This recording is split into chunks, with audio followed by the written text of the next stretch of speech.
السلام علیکم پیارے بچوں، میں ہوں آپ کی اردو کی ٹیچر کمل یوسف۔ AA انٹرنیشنل پبلشر میں آپ کو خوش آمدید کہتی ہوں۔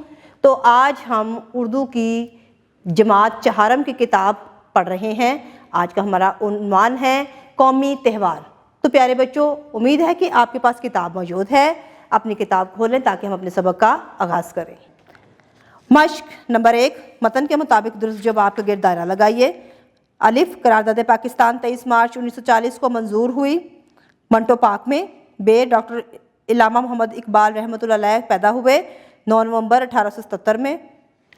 جیم، مزار اقبال واقع ہے لاہور میں۔ نمبر 2، سبق کے مطابق دیے ہوئے سوالات کے جوابات لکھیں۔ الف، قومی تہوار کیوں منائے جاتے ہیں؟ جواب، قومی تہوار اپنی تاریخ اور ماضی سے جڑا رہنے کے لیے منائے جاتے ہیں۔ بے، قائد اعظم رحمۃ اللہ علیہ نے برصغیر کی تاریخ کیسے بدلی؟ جواب، قائد اعظم رحمۃ اللہ علیہ نے برصغیر کی تاریخ رہنمائی اور انتھک کوششوں سے بدلی۔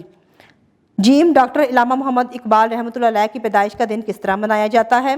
جواب، ڈاکٹر علامہ محمد اقبال رحمۃ اللہ علیہ کی پیدائش کا دن 9 نومبر خراج عقیدت پیش کر کے منایا جاتا ہے۔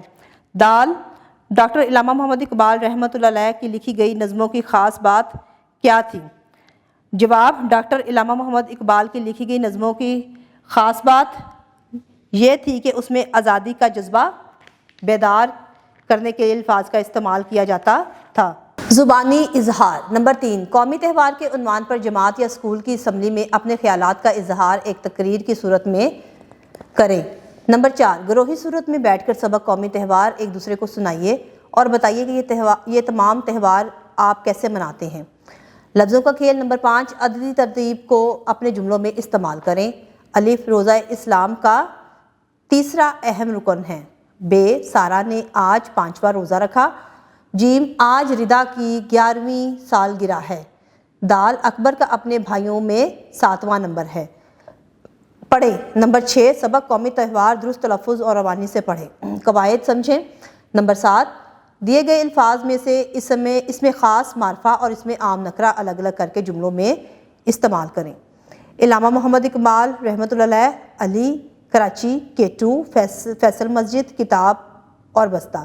تو پیارے بچوں، اسم معرفہ خاص الفاظ کو کہتے ہیں اور اسم نکرہ جو ہے وہ عام الفاظ کو کہتے ہیں۔ تو آپ ان میں سے اسم معرفہ اور نکرہ الگ الگ کر کے اپنی کاپی میں تحریر کریں۔ نمبر 8، اسم نکرہ اور اسم معرفہ کو استعمال کرتے ہوئے ایک بامعنی عبارت بھی تحریر کریں۔ تخلیقی لکھائی نمبر 9، 14 اگست کے موقع پر کچھ لوگ نازیبا حرکات کرتے ہیں جیسے باجے بجانا، سائلنسر نکال کر موٹر سائیکل چلانا وغیرہ۔ آپ کے خیال میں ہمیں اس دن کو کیسے منانا چاہیے؟ 10-15 جملوں میں اپنے خیالات اور مشاہدات کو مربوط انداز میں اپنی کاپی میں لکھیں۔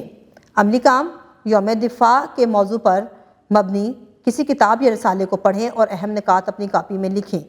جماعت میں بزمی ادب کا اہتمام کروائیے اور یقینی بنائیے کہ تقریب کے دوران طلبہ اردو زبان استعمال کریں۔ شکریہ۔ جی تو پیارے بچوں، امید کرتی ہوں آج کا سبق قومی تہوار جو ہم لوگوں نے پڑھا وہ آپ کو بہت اچھے سے سمجھ آیا ہوگا، اور مختلف تہوار جو ہم نے اس سبق میں پڑھے اور ان کے بارے میں معلومات حاصل کی آپ لوگوں کو اچھے سمجھ آ چکی ہوں گی۔ اگلے سبق کے ساتھ نئی ویڈیو میں دوبارہ آپ سے ملاقات کروں گی۔